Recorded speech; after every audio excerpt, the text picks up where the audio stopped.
Alright, what is going on, my dudes? We are back here today for the final installment of Season 19 of Alliance War. This is episode 12, or maybe 11 or 10, whatever you want to call it, because of the weird season. And we got our Christmas Bronco hat on today to celebrate, because the end of the season is like Christmas morning. But let's jump into it. We're doing Path 5 in Section 1. We have a Hyperion on Ebb and Flow knockdown. There's also the power drain, so if you were to hit me with a special attack, I would lose all of my power. But that's not going to happen, alright? We're not going to get hit by one of those pesky special attacks at all. We're going in with Dr. Doom. I believe this is the first time I've used Doom this season, which is crazy because Doom is like one of my main champions. But going forward, once I finally get my 6-star to rank 3, I'm sure I'm going to be using him a lot more. But of course, we're going in with Dr. Doom here. Very, very, very simple fight. I'm actually not going to be playing this how I typically play Doom. I'm going to be trying to pretty much just save potions in this fight and just play very, very safe. I'm not going to be doing a special 3 and doing my medium, medium, light, light, light, medium, medium. I'm not really going to be doing too many special 1s or special 2s. It's just a 5-star, rank 5 Hyperion. So what I'm going to do is get him in the corner and then chain my heavies like this. And I'm just going to keep those staggers on him. And the reason why is because I just don't want to give him the opportunity to possibly get a power gain and shoot up to a special 3, just in case. This is really funny. How about that stand your ground? How was I possibly supposed to know that this guy was running stand your ground and that he would stand up after the first heavy and parry my second heavy, and then give me a little combo to the face? So my technique to save potions actually ended up costing me 1 potion, but it's not the biggest deal in the world. We rallied back here and we actually kept the same strategy and we did it again, because the definition of insanity is to do the same thing over and over and expect different results. However, sometimes it pays off. So let's move on here. Up next we have a Taskmaster. Now I've taken this fight on this path in this season.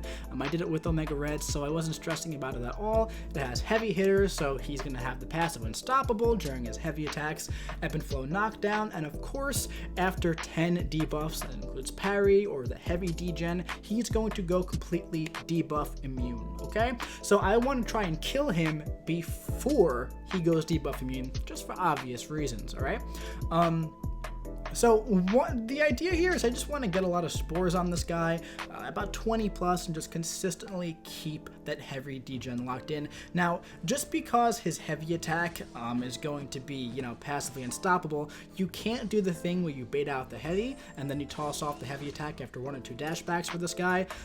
You are going to have to parry and heavy, or you can do it after the special 2. But as you can see at this point, we have pretty much 25 spores locked in. We have a full set of degen going on, and we're just baiting out a special 2. Now I could have went for a heavy attack after the special 2, but I figured at this point he's down to like 20% health, and I'm just gonna go ahead and finish him off like this. 1 more heavy attack or 1 more parry into a combo, and that should do it. He wasn't even fully debuff immune by the end of the fight. We just went and hit into him when he was at 3 bars of power. If it didn't kill him, we would have tossed off the special 3 and I would have killed him with that, or he would have drained his power. Alright, so that was a really, really solid path. The only mistake there was the getting parried by Hyperion with our heavy. But up next we have a crazy fight here, man. This is Encroaching Stun and Stupefy and Power Reserve, alright? So you know how Encroaching Stun works. Every, couple amount of seconds here, every 20 seconds I gotta use a special attack or else I'm gonna get stunned. Also, the stun's gonna last 100% longer, and also there's Power Reserve. So every time I use a special attack or she uses a special attack, it's gonna cost 50% less power. Now, Tigra is a really annoying defender in and of herself, and when you put her on a node like this, where her special 2 is about 45 minutes long, and you gotta toss off your special attack at a certain interval, that gets tricky. So my goal here is I'm gonna play the game I played last time that I played with Warlock, which is let's not let Tigra use 1 special attack throughout the entire fight, alright? I can't afford it. So I did a couple of duels here, and I figured out a way that I can counter her heavy attack with my heavy attack, so I can keep that consistent degen on her, ticking and ticking and ticking, and keep really close to her, alright, while I still have the bleed on. That way I can get that spore count up, but I don't ever have to give her too much power, okay? So at this point, we're hitting off that special one and getting all those spores back, and she's down to about 30% health. So I'm going to bait out her heavy attack here again and go with my heavy, and I'm going to do the parry thing here. I'm kind of like tapping the block periodically. That way it's going to, you know, kind of train her to dash in at me instead of use her special attack. At this point, I'm going to do a full combo into a special one because of the encroaching stun. She's down to like 5% health now. So what I'm going to need here is just to do like 1 or 2 more combos, but I'm going to try to get 10 spores on her just like that. And now I can go in and let the passive damage take her away. So that was pretty much a textbook perfect way to go about that fight. Very, very proud of that fight. I was very, very happy with the results there. I think Omega did really, really well. I was a little nervous for that fight, but it ended up being really, really good. Up next, we have Path 9 again. I'm taking this path a lot of times now, and it's Window of Opportunity Stun and One Eye Open. So I can't hit this guy while he's stunned, and I also can't stun him whenever the stun shield is on, all right? Now, when you fight Arcus with Doom, you typically want to stun him a lot. You know, you want to do your heavy attack, which will passively stun him. You want to toss off your special 3 a lot, which is going to passively stun him. But I can't do that because I'll get stunned, and also I'll take all the damage back at me. So I have a strategy here. I'm going to go in immediately, nullify his power gain with my special 1. That's why I put the boost on. Now I'm not going to block, but I'm going to take a lot of hits on my block, all right? And I'm going to bait out his heavy, and I'm going to go in here, and I'm going to toss off another special 1 and nullify his power gains whenever he gets them, because I cannot toss off a special 3, okay? So at this point, he has 3 power gains. Unfortunately, I wish I could have gotten off a special 1 there, but it's totally fine because we got all those incinerates ticking. At this point, we no longer have our Aura of Hazaroth up, which makes it a little bit harder here, but I'm just really turtling up and holding block to bait out a full combo and then go in with my full combo and toss off a special 1 to end the fight. So it's definitely a weird way to fight Arcus. It's a way I'm not used to, but I feel like that's the way to go about it when you find him on this node, because you really don't want to have that special 3 on him where you have that passive stun, because even if you time it correctly, you're going to be taking damage back when he's stunned. But up next, we have a Magik, and this Magik is on Window of Opportunity Stun and Empowered Immunity. So this is a bit of an easier fight here because I am going to be able to stun her when that little stun icon is gone, because there's no One Eye Open, so I don't have to worry about eating all of that damage back, okay? So the way we're going to go about doing this, though, is we're going to initially bait her heavy attack and then punish her that way, okay? She doesn't hit too hard into the block, so I'm just going to keep those spores up on her. I'm not too concerned with locking the degen in, but I did lock it in there. At this point, the stun timer thing is about halfway done, so I'm just keeping an eye on that. At this point, I can stun her, and I did go for it, and I locked in another easy heavy attack, and at this point, she's more than half dead. You know, with Magik, if I push her above a bar of power with my heavy attack or medium attack, we're going to be good to go. Don't have to worry about limbo. We had a really, really nice degen transfer there a few seconds ago, and at this point, it's over, man. She's not a stubborn defender, so I don't have to worry about doing a little dex there, and that was another really, really, really great fight. So I'd say this was a close to perfect war for me, at least. Probably the best war I've had all season, I think. I feel like I'm really starting to get used to a lot of the nodes on this map. I'm feeling very confident going into next season for a lot of the paths. I got to try out a lot of different paths, a lot of trial and error going into the season. I feel like that's a very good thing, though, especially going forward. And yeah, dude, really, really nice. The only thing I would change to this war is just to not get stand your grounded, but there wasn't too much I could do about that. But with that being said, man, after a really, really solid near perfect war, let's jump into some stats for the full season, shall we?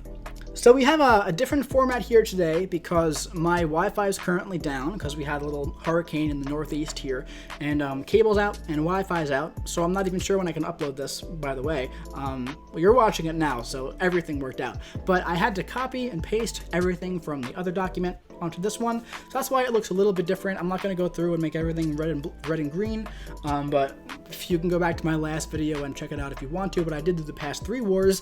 This war was really, really good. Everything went up. I think it was the first war where every single thing went up to 44 kills for the season, 6 deaths for the season. That is an 88% solo rate. I'm very happy with that. I feel like if I look back to all the deaths, I think I had let's see, let's try and go in order here. I had that man thing, which we didn't know about Power Snack, how that operated at the time. And then we had the Havoc that I did with Omega Red. That was a almost unwinnable matchup there. And then the next war we didn't die, the next one we didn't die, and then we had that Venom, which gave me nightmares for a while, and then we had that Storm Pyramid X, where that bug happened, and then we had, trying to remember what else. Oh, that Spider-Gwen, who I parried on accident, so that one was totally on me. And then we have the Nick Fury as well, and I could have played that one better. So 2 of those were totally on me. 3 of them were kind of matchmaking errors, and 1 of them was a bug. So overall, those are all good things, though, because we know how to avoid the bug with Omega Red. We know, we learned about those bad matchups going forward, and I took that same Havoc fight with the correct matchup last war, and it went really, really well. So that's what you do when you make a mistake. You don't, harp on it and get mad and get upset. You learn from it, and then you correct it next time. So next time I fight that Spider-Gwen, I know not to dash back and parry right away. I know to dash all the way back and then bait out a heavy attack. When I fight that Omega Red on the Nick Fury on the heavy hander again, I'm not going to try and intercept him wildly. I'm going to parry his entire combo into my block and then counter him. All right, that's how you learn. If you make a mistake, that's why I record everything. I watch it back and I learn for the next time. All right, so it's really good for you to record your war fights so you can check out what you did wrong, even if you don't make YouTube videos. It's a very, very helpful way of learning. It's kind of like how athletes watch the tape after their games and their practices. It's the same thing here. It's obviously not as serious as like football or something like that, but if you do want to get better and learn from your mistakes, that's the way to do it. Anyway, rant over. Adjusted difficulty rate, 57.78. Solar rate bonus went to the positives, nice, 0.38. Power rating, 45.07. TDR per fight went up to 1.16.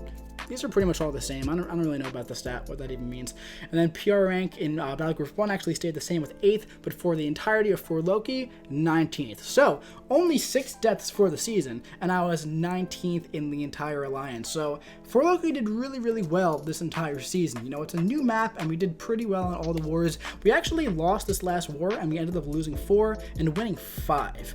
But we did end up in Masters. We got Masters place number 12 here. Let's make that yellow, why not? So we did end up in Masters, and I did already open the rewards, and there's something I'm very, very happy about in there, and I'm very excited to upload that video. But yeah, dudes, keep an eye out for that rewards opening. It's obviously going to be coming to your way very, very, very soon. And that was Season 19 of Alliance War, my first Alliance season with For Loki. I'm very happy with how it went. I'm very happy with my performance. Definitely looking forward to improve it for next season. But yeah, dudes, that's gonna be it for this one. I do hope you enjoyed it. If you did, please do me a favor and drop a like. Comment what you think about this season and this series of videos in the comment section below. Let me know what you liked, what you didn't like, what you'd like to see in the future. Subscribe if you want to see that rewards opening coming to you very, very soon. I'll be seeing you around.